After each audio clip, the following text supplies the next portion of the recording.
Miq të dashur të televizionit Alsat, por I takojmë edhe sot me gjurmët, ndërka që jemi në ditën e fundit të muajit të shenjtë të Ramazanit dhe pikërisht në këtë muaj kur solidariteti dhe kujdesi për njëri tjetrin marrin një kuptim edhe më të thellë, iniciativat humanitare japin një dritë shprese për shumë familje në nevojë.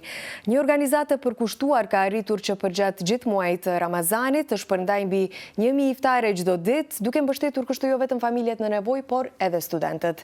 Në këtë periudhë ku e dim edhe gjendjen ekonomike të shumë qytetarëve tonë, kjo iniciativë ka ndihmuar shumë qytetarë, bëhet fjalë për organizatën Agimi I Bamirësisë në Tetov, dhe kjo nismë është kthyer në një shembull frymëzues të humanizmit dhe bashkëpunimit, duke treguar se sa shumë mund të arrihet kur njerëzit bëhen bashkë për të ndihmuar ata në nevojë. Për të diskutuar shumë për këtë çështje, sot kemi të ftuar Ekrem Rufati nga shoqata Agimi I Bamirësisë, mirë se erdhët në Alsat. Faleminderit për ftesën. Dhe Visar Gjaferi, specialist I kirurgjisë torakale, që kemi pasur fatin të diskutojmë edhe për shumë temat e tjera në emisionin tonë. Mirë se erdhët në Alsat. Faleminderit për ftesën. Para se të nisim me diskutimin tonë, dua të ndjekim shumë shkurt një material për të dhënë edhe shikuesve një pasqyrë pak më të mirë të gjithë punës tuaj që keni bërë përgjatë gjithë këtij muaji. E ndjekim materialin në vijim. U rikthyem sërish në studio, tani zoti Rufati dua ta nis me ju. Si lindi ideja për të organizuar iftare për familjet në nevojë dhe kur nisët këtë misionin tuaj për ndihma humanitare për qytetarët? Fillimisht ju falenderojmë për ftesën që na keni bërë, që të jemi bashkë, pasi është edhe emisioni I parë ku unë bashkë me bashkëpunëtorin, domethënë më të afërt që jemi shumë kohë më herët, të jemi bashkë në një emision televiziv dhe për këtë ju falenderoj. Gjithashtu dua, pasi jemi edhe domethënë dita e fundit të muajit Ramazanit, lut Allahun e madhruar të na ketë pranuar agjerimin, veprat e mira të gjithëve neve dhe të gjithë teleshikuesve. Sa I përket pyetjes që bëhet tani,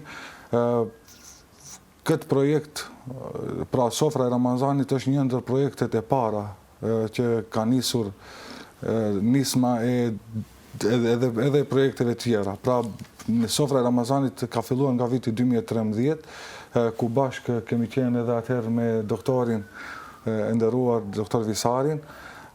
Filluam si një iniciativë qytetare, iniciativë vllazërore me disa aktivistë në qytet, ku atëherë pasi ishte, domethënë, kohë vere, nuk kishte student në Tetov, ishin të gjithë në pushim në për shtëpitë e tyre. Mirë po e pamë shumë nevojshme që të ketë një sofor do t'i bashkoj ata të cilët kanë nevojë, ata të cilët janë në rrugë, ata të cilët domethënë nuk kanë mundësi që të bëjnë përgatitjen e iftarit në shtëpitë e tyre. Dhe filluam me një tent shumë të bukur dhe të vendosur pikërisht në xhamin e larme të qytetit të Tetovës. Një ndër xhamit më të bukura që kemi. Një ndër xhamit më të bukura. Aty kemi filluar, domethënë, fillimisht 2 vite dhe pastaj jemi transferuar në disa lokacione ku sot, domethënë, bëhet viti 10 që jemi përballë. Po, kurse I 14, domethënë, nga atëherë deri më sot. Elhamdulillah, domethënë, kemi filluar me 50 iftare dhe sot kemi një numër mbi 1000 iftare në ditë, të cilët domethënë përgatiten në vendin ku vetëm se e pam ne se si bëhet, domethënë se me sa mund bëhet dhe me sa dashuri bëhet nga po ata aktivistë shoqatës Agimi I Bamirësisë. Aty domethënë pastaj pas 2 ose 3 viteve pasi edhe ne të ditë kemi qenë student, doktori ka qenë në Shqipëri, më shumë ka qenë edhe ideja e doktorit, domethënë pasi e ka përjetu vetë, ku ndoshta mund edhe të lidhet tu vetë doktori, domethënë se... E dini prej afër se sa e vështirë është kur je student dhe larg familjes. Kur jemi larg është pak më ndryshe, por se unë kam pas nderin të jem student në Tiranë dhe tek Sofra e Ramazanit, e cila shtroheshte nga xhamia Dine Hoxha Ahmet Kalas, ne kemi, domethënë, bërë iftar 6 vite me radhë. Dhe ideja ka qenë se atëherë neve kur na tregonin se çdo ditë servohen nga 300 iftare, neve na dukte diçka shumë e madhe. Por se deshti Zoti i Madh që, më thonë, një kolektiv I cili organizua shumë shpejt, kur kalon veçanti përballë UT-s, Universitetit të Tetovës, me Seline, flas shoqatës tonë, aty e vendosëm edhe kuzhinën tonë, edhe e dini, sofra është edhe ka menzën studentore, edhe këtu veç të kjo videoja kemi bo një padrejtësi të vogël se stafi kuzhinës kur e pregatit ushqimin nga 7 mëngjes deri ora 2 nuk e kemi nxjerr. E kemi nxjerr veç pjesën e stafit e cila është kur fillon pregatitja, futja e ushqimit në për ato plastikat tona me të cilët bëhet edhe shpërndarja. Po. Atëre, si organizohet e gjithë kjo shpërndarje? Besoj nuk është një punë e lehtë që të kryesh përgatitjen e mbi 1000 iftareve në ditë, siç e pam edhe tek videoja, dhe sa ekip të madh ka pas gjithë kësaj pune që keni organizuar ju? Sofra ka 3 pjesë, nëse mund të them 3 sektor. Sektori më i rëndësishëm është kuzhina, ku stafi i saj këtë vit ka qenë 6 punëtorë të cilët kanë qenë pothuajse të rregullt me orar të plot që të bëhen ato 1000 iftare. Pastaj është sektori i aktivistëve të cilët e përgatitin, atë iftaret si iftare në aspektin e mbylljes, përgatitjes për shpërndarje. Një pjesë e atij stafit i cili ndihmon në përgatitjen e iftareve, ato janë edhe aktivistët të cilët janë afër 14 apo 15, të cilët i dërgojnë ushqimet nëpër shtëpi. Edhe pjesa e fundit është një pjesë e stafit më të afërt shoqatës, i cili mbetet në fund haj iftar me studentët. Pra këto janë ato 3 nivelet e ditës. Fillojnë me kuzhinën, vazhdojnë me aktivistët edhe mbyllet me një pjesë stafit me studentët. Çfarë përmbanin këto iftaret e bukura që i pam deri më tash? Të drejtën, ka një menu e cila është e madhe, e vendosur te kuzhina jonë, edhe normal ushqimet të cilët ne i përgatisim edhe në shtëpi, jemi mundu që t'i përgatisim aty. Çështja është se për studentët ka një veçim ku për ato jemi mundu, pse numri i tyre është më i vogël, të ketë 2 ushqime dhe 2 mishra. Që ndjehen pak më të privilegjuar, edhe normal në qoftë se në fund, kur mbyllet krejt, mbetet ndonjë iftar ku mungojnë studentët, ai grupi i cili votojnë çdo ditë në WhatsApp, janë mbi 750 studentë, të cilët i kemi në grup gjatë gjithë vitit, ato veçanti kur vinë në sofrën e Ramazanit shtohen, edhe ata votojnë, edhe në qoftë se mbetet iftari, ne me gjithë kënaqësi a japim që të hanë për syfyr. Sa ishin të interesuar njerëzit që të merrnin pjesë në si në donacione, si të kontribonin edhe qytetarët, po nuk dyshoj që ka pasur edhe persona nga jashtë shtetit që kanë kontribuar në këtë nismën tuaj. Si ishte i gjithë interesimi i popullit? Ne, kemi bërë goxha kohë që jemi pranë në këtij projekti dhe vetëm se na kanë mësuar, flasë donatorët, na shohin punën që bëhet tek shoqata Agimi i Bamirësisë dhe rrjetet sociale bëjnë punën e tyre. Ne çdo ditë të shpërndarjes së iftareve e postojmë edhe në Facebook dhe Instagram dhe besoj të gjithë kanë shumë të lehtë për të na gjetur. Flas për ata të cilët janë në Maqedoni, konkretisht në Tetov, zhirat dhe vinë çdo ditë, kemi persona të cilët një herë në javë patjetër e ka vije, donojë diçka.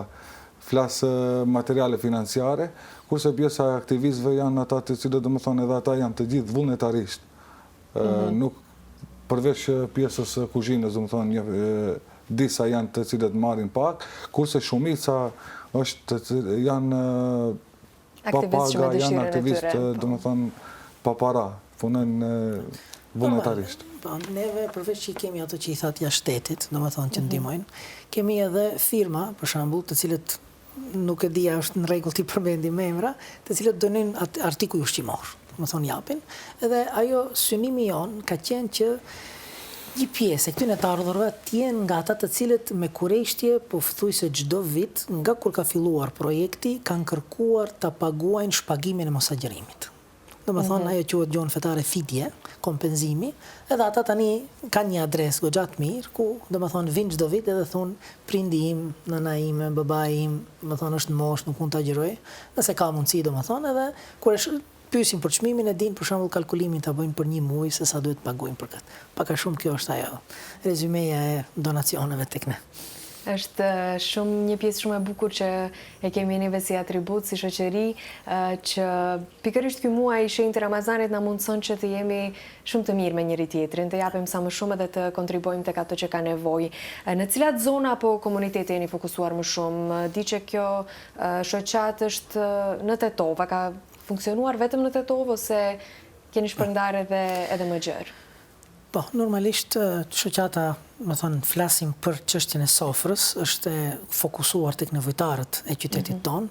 Ka disa aktivistë të cilët marrin edhe për disa fshatra, por se kushti ka qenë që ata asnjë ditë mos mungojnë në dërgimin e iftareve në shtëpi, sepse jetë bare madhe për ne nëse ata nuk kanë mundësi ta marrin çdo ditë, edhe pastaj neve mbrëmje kemi vështirësi për ta shpërndajtur, sepse stafi shpërndahet edhe nuk ka mundësi kush edhe jashtë orarit, domethënë, ta bëj këtë punë. Sa i përket komuniteteve, ne nuk kemi nda askënd. Domethënë, me ato aktivistë të cilët i kemi ndër vite, se për shembull ky është më duket se viti i 6, i cili ne kemi mbri numrin 1000 dhe kapacitetet e kuzhinës janë aq, nuk mund dalim më shumë.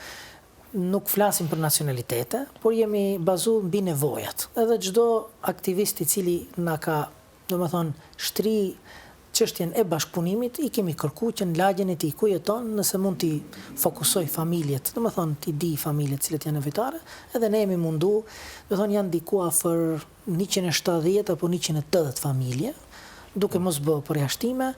Këtë vit ka pas një breng jonë e vogla e cila kishte edhe më shumë familje, por se ne nuk kishim mundësi, domethënë, me i përfshijë të gjithë, edhe pse kemi pat një konflikt vogël me kuzhinën, se marrëveshja ka qenë 1000, por se edhe e kalua atë limit. Është kalu pothuajse çdo natë. Pa.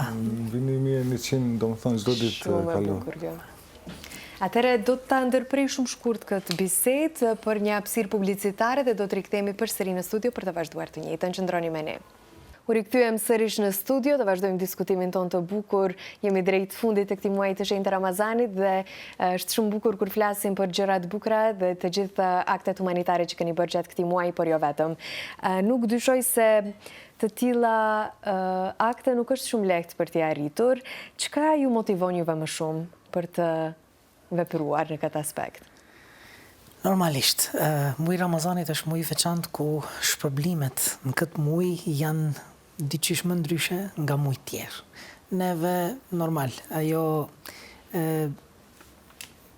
hadithi profetik i cili profeti sallallahu alaihi wasallam ka thënë, ai i cili jep një iftar e ka shpërblimin e atij i cili ka agjëruar.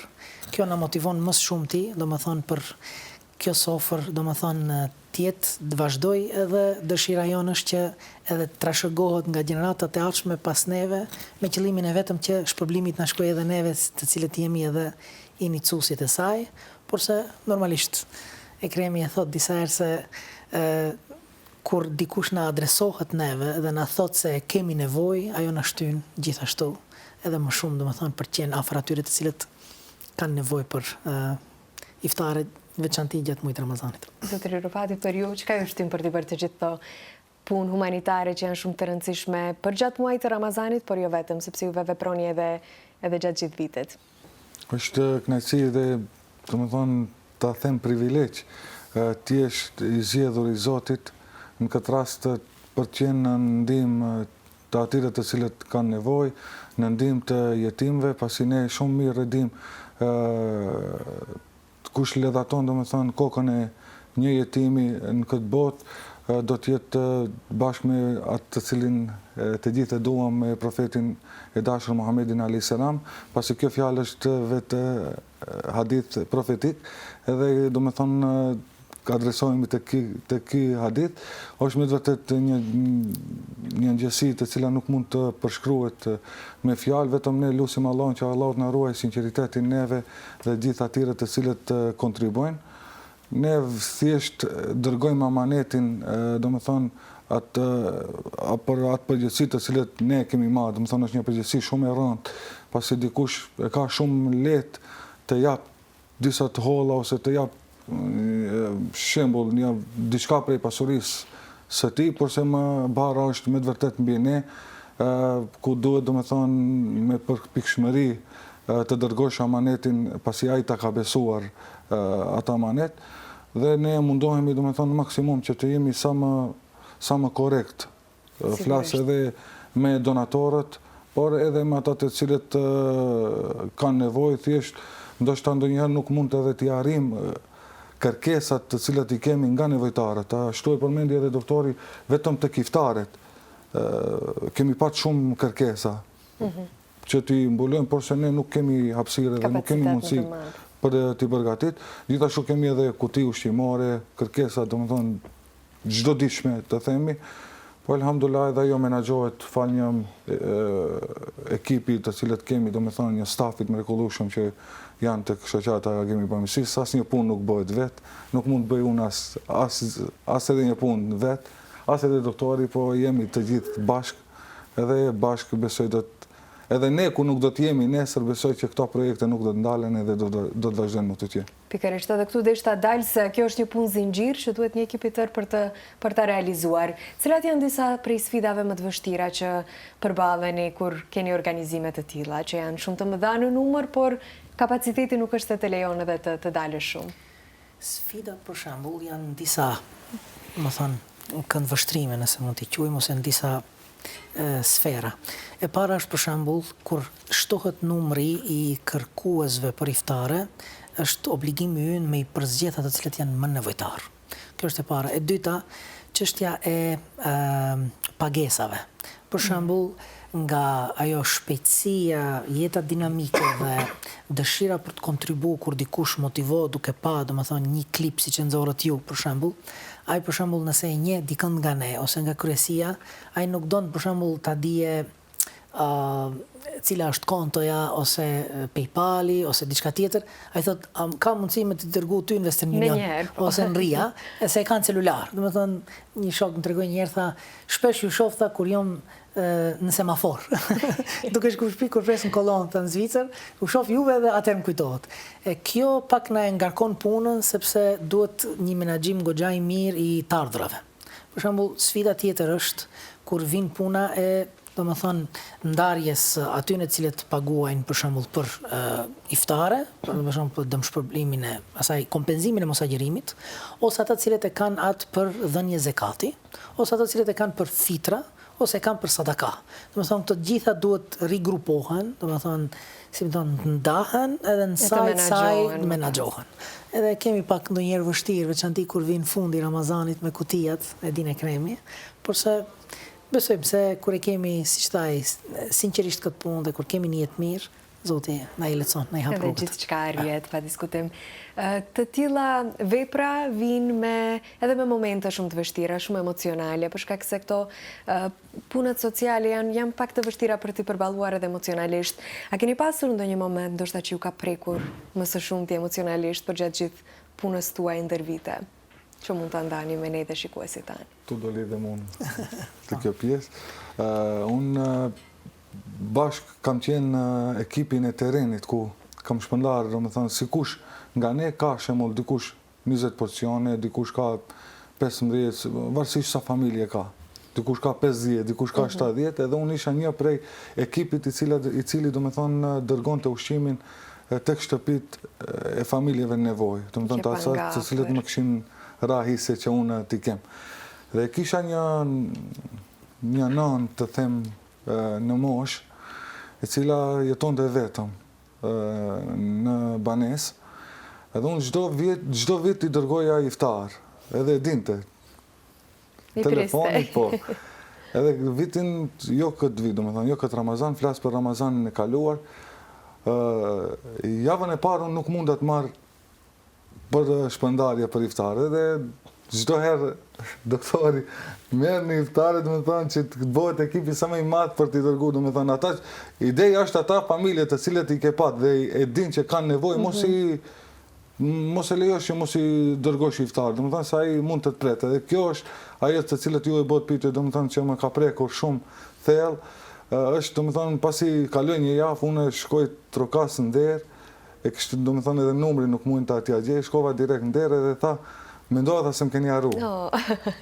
Domethënë jetonte vetëm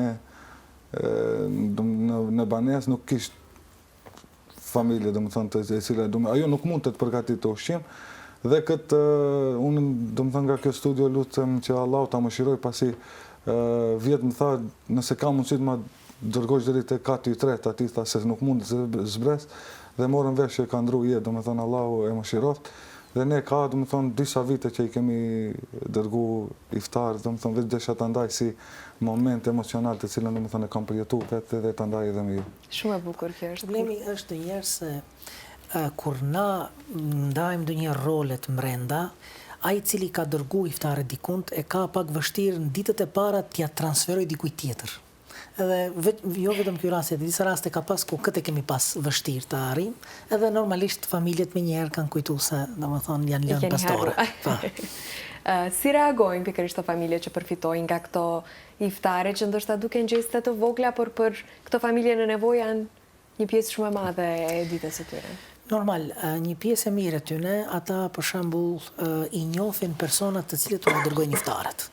Ata fundi-fundit familiarizohen me ata aktivistë cilët i dërgojnë, edhe normalisht pse ata i kanë dërgu emrat të tyne familjeve, ato janë atyne falemderus. Sepse ne nuk kemi problem, sepse ne fundi-fundit jemi një ndërmjetës, midis atyne cilët donojnë dhe atyre cilët i pranojnë. Mesazhet në fund Ramazanit janë ndonjëherë me të vërtet mallëngjyse, sepse dikush për shembull e din, për shembull kryesin, njeft dikënd, ka pas edhe jashtë Ramazanit, domethënë ndonjë nevojë, edhe në fund ta shkruaj një mesazh, u jemi shumë mirënjohës, u jemi shumë falemnderues, Zoti ju shpërbleft u bën kaq vite, domethënë që na bini iftar, edhe padyshim se këto domethënë na e zbukurojnë kur janë në fund Ramazanit, na e zbukurojnë festën e Fitr Bayramit. Ajo lodhja që keni përjetu e merrni vlerësimin e duhur nga pikërisht nga ato që kanë përfituar nga e gjithë puna juaj. A bashkëpunoni edhe me organizata ose donatorë të tjerë që e bëjnë të njëjtën punë, ose a pretendoni ta bëni të njëjtën që ndoshta t'u lehtësoj sa do kudo punën, ose të arrihet edhe qëllimi juaj për të zgjeruar këtë rrjetin e akteve humanitare që bëni? Neve vitin e kaluar, padyshim se dëshira jonë ekziston tek bashkëpunimi dhe ne vetëm se bashkëpunojmë duke për shembull duke e ditë për shembull dikush i cili është i ndonjë asociate tjetër ose kush do të qoftë, ne domethënë i kërkojmë edhe ndihmën e tij, veçanti në qoftë se ata janë që ndihmojnë edhe din familjen nevojtarësh. Vitin e kaluar patëm një përvojë të mirë duke i sjell domethënë iftaret këtu në Shkup, në burgun e Idrizovës. Këtë vjet jo se s'deshëm, po se nuk na u paraqitën edhe kuptuam, jo të konfirmu me lajme, se ato vetëm se këtë vit e kishin rregullu, domethënë çështjen e ushqimit, por se vitin e kaluar, në fillim muajit kur na erdhi kërkesa, domethënë edhe kremi ishte pro kësaj që ne dajmë një buxhet caktuar, edhe normalisht pse ushqimi dërgohet prej tetove atje ishte pothuajse pamundshme, ne u ndërlidhëm me domethënë shoqatën Nun nga Shkupi, biseduam me ta që ata për zgjedhjen dikon që është afër burgut, një kuzhinë, domethënë, edhe ne të bëjmë një pagesë caktuar, edhe pothuajse çdo ditë, domethënë u kemi dërguar duket se afër 120, domethënë porcione. Jam e interesuar edhe për punën tuaj jashtë muajit të Ramazanit. Çka bëni, si organizoni të gjithë ndihmat, si funksionon gjithë procesi i punës për gjatë muajve të tjerë të vitit? Ajo që përmendi edhe më herët doktori, do me thonë për grupin që kemi në WhatsApp me studentët, do me thonë është diku mbi 700 studentë. Dhe ai grup nuk është vetëm për Ramazan, është do me thonë për gjatë gjithë vitit të Ramazanit, pasi ne jashtë muajit Ramazanit kemi menze studentore, ku nga e hëna deri të shtunën çdo ditë ka ushqim falas për studentët. Mu në objektin e shoqatës Agimi Amisisë përballë Universitetit të Tetovës. Jemi qytet me 2 universitete dhe çdo herë jemi mundu që të jemi afër studentëve, të kursejmë kohën dhe buxhetin e tyre dhe jashtë sofrës Ramazanit, do me thënë kemi një projekt që është shumë i mirë si menza studentore, ku ndoshta në ditë kemi mbi 150 deri 200 studentë të cilët vinë falas, drekojnë jashtë Ramazanit në shoqatën tonë, ose e marrin me vete dhe hanë banesat e tyre. Më tonë është një ndër ajo që desha të përmend që është krahas sofrës Ramazanit, dhe kemi projekte të shumta që mund të përmendim edhe ndërtimin e shtëpive për familjet nevojë. Tani momentalisht jemi duke filluar një shtëpi të re për të gëzuar një familje në fshatin Rakovec, është shtëpia numër 23, të cilët domethënë i kemi realizuar si shoqat, pak ushqimore, kurbane, nëse të harroj diçka mendoj dhe doktori mund të lidhet. Kur përmendet parës për bashkëpunimin, jashtë sofrës, e kemi bashkëpunimin me një shoqat nga Zvicra për jetimet, kemi bursat jetimve. Vetë ne si shoqat, nëpërmjet firmave dhe donatorëve të jashtëm, të cilët pothuajse çdo vit paraqiten për dhënien e zakatit, kemi edhe bursat studentore. Gjithashtu kemi projektin e puseve, bunareve të ujit, domethënë në disa shtete, flas për në Afrikë dhe për Azinë e Largët. Këtë vit kemi pas një vështirësi me kremin për projektin e druve për nevojtarët. Me nxjerrim ritëm se ishin afër 45 familje dhe qoftë edhe pak me vonesë u shpërndajtën, domethënë edhe mbas muajit janar, domethënë mbas vitit të ri, por se çështja ka të bëjë me financat. Domethënë me vonesë na vishin financat, me vonesë kishin mundësi çdo familjes nga ata të cilët kanë marrë numër, janë paraqitur se kanë nevojë për pak ushqimore ose për dru për nevojtarët, domethënë nga 3 metër kubik, domethënë të dërgojmë shtëpitë e tyre. Tani janë dikun të 9 apo 10 projekte, është projekti kurbanave, i cili kur vin koha e Kurban Bajramit është pak i vështirë, sepse domethënë me një kohë shumë të shkurt paraqiten shumë donator. Vitin e kaluar kemi pas afër 800 kurbana, domethënë kanë qenë diku te 600 dele, kanë qenë edhe 30 lop, kur çdo lop ka nga 7 hisa. E dësha të them se ka goxha projekte, po shpresojmë që kemi edhe disa projekte për të ardhmen. Tani, a duhet shtohet stafi, a duhet shtohen financat, nuk e dim, përse shpresojmë se edhe çështja mediatike ju do na ndihmoj që domethënë përhapemi edhe më shumë, sepse bëhet fjalë për një shpërblim i cili unë mendoj tek Allahu nuk ka, domethënë, numra. Pra bëhet fjalë për projekte të shumta që ndihmojnë shumë familje në nevojë në sfera të ndryshme, jeni zgjeruar dhe keni kapur shumë aspekte. Tani më intereson të di sa kontribuojnë njerëz jashtë muajit të Ramazanit, se gjatë muajit të Ramazanit dihet që jemi më solidar, japim më shumë, jemi më të kujdesshëm, më të vëmendshëm, po për gjatë muajve të tjera, keni këtë interesimin e njëjtë? Interesimi është normalisht, ka oscilacione, lëvizje. Një pjesë e mirë e kohës kur donatorët janë më aktiv është gjatë muajit verës, kur vinë, domethënë marrëgimtarët, edhe kur është viti i ri, domethënë kur kanë pushimet e domethënë fëmijëve dhe vinë marrëgimtarët tonë. Normalisht ne pikërisht për këtë arsye pse verës kemi domethënë goxha marrëgimtarë të cilët kthehen, ne pothuajse u bëm duke se viti 7 apo i 8 ku organizojmë drekën e diasporës dhe në formë mirënjohje, falënderuese, e bëjmë një drekë për gjithë ata, edhe çdo herë mundohemi ta shoqërojmë me një, më thon, klerik fetar, një hoxh i cili vjen dhe na jep një këshill, më thon, rasti.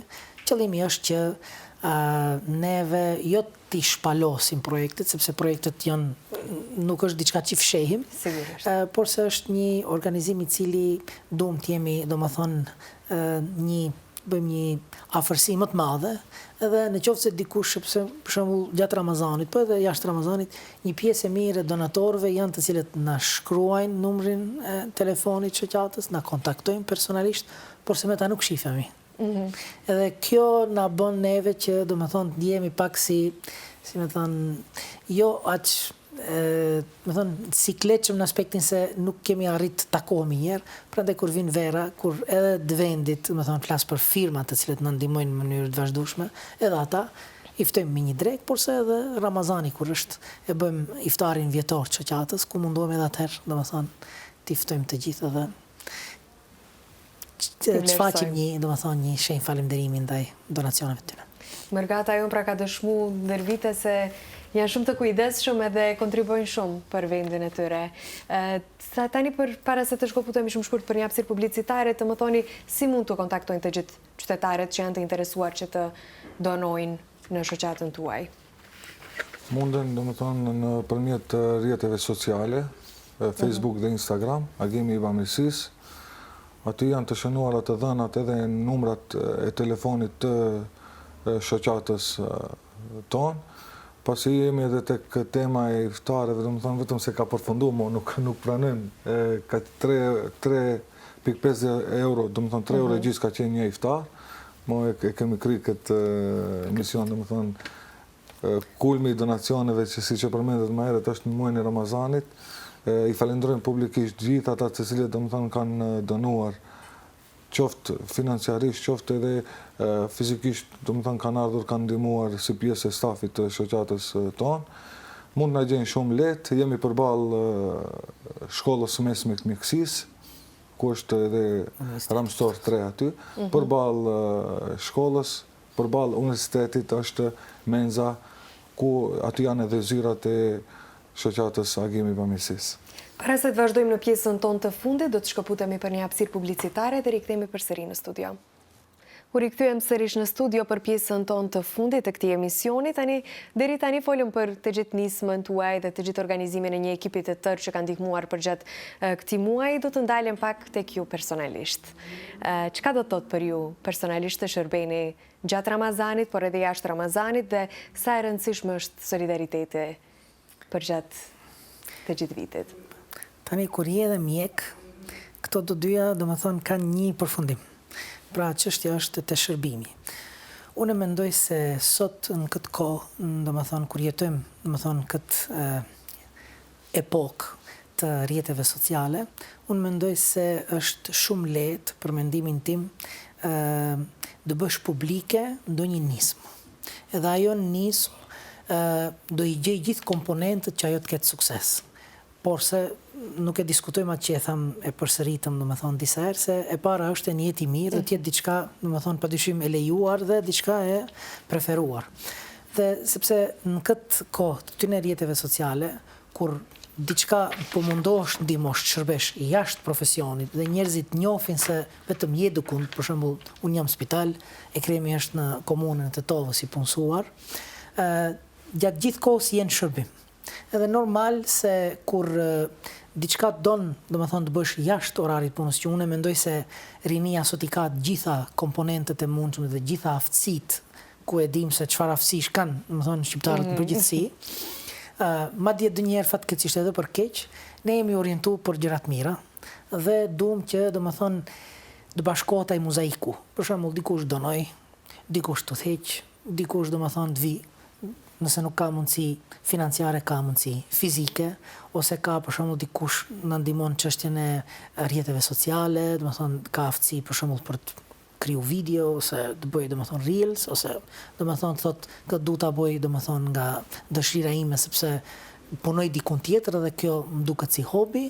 Edhe unë mendoj se sot i kemi, do të thonë, shumë lehtë, shumë, nëse mund t'i quajmë mjete, të cilët mund të na ndihmojnë që të bëhet diçka kolektive. Në një mënyrë ose tjetër, njerëzit japin kontributin e tyre. Patjetër. Zotri Rufati, për ju, si ju ka ndryshuar e gjithë kjo përvojë me këto aktet humanitare që bëni përgjatë viteve? Ashtu si e përmenda edhe më herët, është shumë mirë dhe do më thënë janë gjendje shumë e mirë të jesh në akte, do më thënë, për të bërë mirësie. Në krahas punës që kemi si punë e parë, kjo është, do më thënë, puna e ditë vullnetare të cilët e bëjmë tek shoqata Agimi i Bamirësisë, dhe ndjehemi, edhe dim se nuk paguhemi, flas në aspekt financiar në këtë botë, po shpresojmë që ai pagesa apo shpërblimi të jetë inshallah në botën tjetër.